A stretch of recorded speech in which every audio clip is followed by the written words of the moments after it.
সিলেটের যে অন্যতম পর্যটন কেন্দ্র কোম্পানিগঞ্জের যে ভোলাগঞ্জ, যেখানে যে আমাদের সবার আকর্ষণ, বিশেষ করে পর্যটকদের যে আকর্ষণ, যে সাদা পাথর, যেটা মহামূল্যবান খনিজ পাথর, এইটা দেখার জন্যই এবং এই পাথরের ভালোবাসার কারণে সেখানে যায়। এবং সেই পাথরটা গত কয়েকদিন যাবৎ এক দুষ্কৃতিকারী এক শ্রেণীর লোক, তারা এটাকে পুরাটাই এখন মানে মরুভূমির মতো হয়ে গিয়েছে, সেগুলো নিয়ে আসছে। সেটা যখন আমাদেরও দৃষ্টিগোচর হয়, সেটা নিয়ে আমরা আইনশৃঙ্খলা বাহিনী, বিভিন্ন আইনশৃঙ্খলা বাহিনীও কাজ করা শুরু করি। তারই প্রেক্ষিতে আজকে আমাদের কাছে একটা ইনফরমেশন আসে যে এই সিলেট থেকে এই পাথরগুলো বিভিন্ন নদীপথে এবং ট্রাকের মাধ্যমে ঢাকার দিকে আসছে। বিশেষ করে আমাদের কাছে একটা ইনফরমেশন আসে, যেহেতু আমাদের দায়িত্বপূর্ণ এরিয়া কাঁচপুর যে ব্রিজ আছে সেই সংলগ্ন এই জায়গাটা এখানে আসে। তার প্রেক্ষিতেই আমরা আমাদের কার্যক্রম শুরু করি এবং ঢাকা সিলেট হাইওয়ে এবং নদীপথ যেগুলোতে আছে সে সকল জায়গায় আমরা বিভিন্ন স্থানে চেকপয়েন্ট এস্টাবলিশ করি। এবং তারই প্রেক্ষিতে আমরা আরও খোঁজ নেই, যে আমাদের গোয়েন্দা কার্যক্রম শুরু করি যে এই পাথরগুলো মূলত কোথায় আনলোড করা হয়। সেই হিসেবে আমরা এই জায়গাটার সন্ধান পাই এবং এখানে আসি। এখানে আসার পরে যখন আমরা গোয়েন্দা কার্যক্রম শুরু করি, তারই প্রেক্ষিতে আমরা দেখতে পাই যে এই কোম্পানি ভোলাগঞ্জের যে সাদা পাথর সাদৃশ কিছু পাথর আমরা কয়েকটা গদিতে এরকম দেখতে পাই এবং সেটা নিয়ে আমাদের কার্যক্রম শুরু করি। এবং পরবর্তীতে আমরা জানতে পারি যে এই পাথরগুলো মূলত ওই জায়গা থেকেই এসেছে।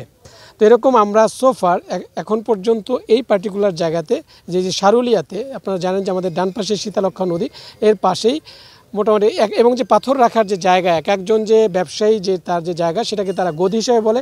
এরকম 7টা গদিতে এই পাথরের সন্ধান আমরা পেয়েছি এবং বিপুল পরিমাণ পাথর। এবং এই পাথরগুলো তারা মূলত আপনারা অলরেডি দেখেছেন যে ট্রাক থেকে একটা পার্টি হাফ আনলোডেড একটা দেখেছেন এবং এটার পাশেই একবারে সংলগ্ন অন্যান্য পাথরগুলো দেখেন দূরে দূরে রাখা। বাট এই যে সাদা পাথরগুলো এরা একেবারে মেশিনের সাথে আনলোড করছে, একদিকে আনলোড করছে আর একদিকে ক্রাশ করছে তারা। বিকজ যত তাড়াতাড়ি তারা এটা ক্রাশ করে এটা যাতে মিশিয়ে দিতে পারে, যেন এটা যাতে বোঝা না যায় এইটা সেই ভোলাগঞ্জের সাদা পাথর। তো এখানে আনুমানিক আমরা প্রায় নট লেস দ্যান 40,000 কিউবিক পাথরের কম না, আনুমানিক বলছি আমি এটা পরবর্তীতে পরিবেশ অধিদপ্তরের লোক আছে আমাদের সাথে প্রশাসনের লোক আছে, তারা এটা পরবর্তীতে আরও হিসাব কিতাব করে এটার পরবর্তী ব্যবস্থাগুলো নিবে। এই ঘটনায় কোনো জড়িত কাউকে আটক করতে আমরা এখন পর্যন্ত জানেন যে এটা একটা আমরা কার্যক্রম শুরু করেছি এবং এটা বিশাল এরিয়া এবং আমাদের যে আসার যে রাস্তাটা খুবই খুবই খারাপ একটা রাস্তা। আপনারা দেখেছেন যে আপনাদের অনেকে বেগ পেতে হয়েছে এই জায়গায় আসতে। সো আমাদের আসার ইনফরমেশন পেয়েই তারা হয়তো বা পালিয়ে গিয়েছে, বাট এটার সাথে সংশ্লিষ্ট আমরা এখনও পাইনি। বাট এই প্রতিষ্ঠানগুলোর মালিক কারা এটা আমাদের ইসে আছে।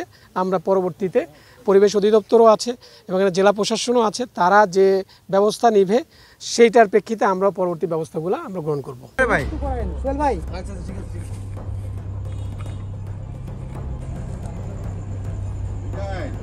ভাই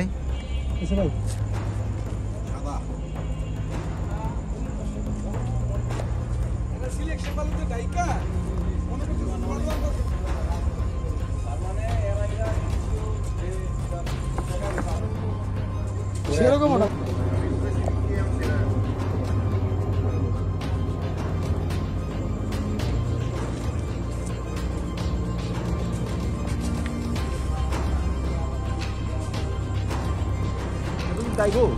সুন্দর হইতো সামনে গিয়ে যদি লাইটটা মানে পুরো লাগাই রোডের চাইতে ড্রোন লাগবো ড্রোন এই ইয়া হইতো কি চাবে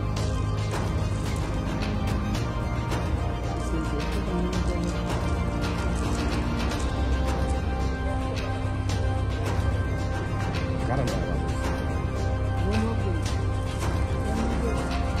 ইউ সাহেব